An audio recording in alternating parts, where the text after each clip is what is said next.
ஆண்டவர் உங்களுக்கு வாக்கு கொடுக்கிறார். கர்த்தர் உங்களுக்கு பெரிய காரியங்களை செய்தார் என்று புறஜாதிகள் அவங்க சொல்லுவாங்களாமா.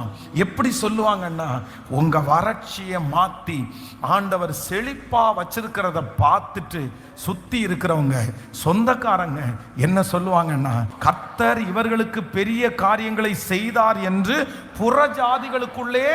அப்படின்னா ஆண்டவர் சொல்றாரு, உங்களை குறிச்ச சாட்சி நிறைய பேர் சொல்ல போறாங்க.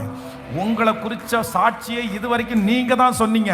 ஆனா இனி உங்களை குறிச்ச சாட்சியை நீங்க மட்டும் கிடையாது, சுற்றி இருக்கிற புறஜாதிகள், ரட்சிக்கப்படாதவர்கள், ஆண்டவரே தெரியாதவங்க, யாரோ ஒருத்தர் சொந்தக்காரங்க என்ன சொல்லுவாங்கன்னா, கர்த்தர் இவர்களுக்கு, இவங்க ஆராதிக்கிற ஆண்டவர் இவர்களுக்கு பெரிய காரியத்தை செஞ்சார்னு அவங்க சாட்சி சொல்லுவாங்க.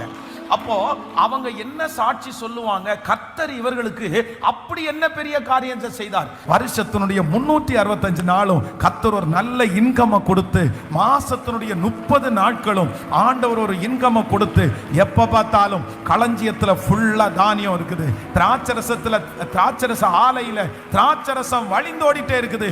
இப்போ அந்த ஆக்டிவா இருக்கிறத பார்த்த உடனே சுற்றி இருக்கிற அத்தனை பேரும் சொல்றாங்க, கர்த்தர் இவர்களுக்கு பெரிய காரியங்களை, ஆமென், இது நடக்க போகிறது, இது நடக்க போகிறது, ஆமென்.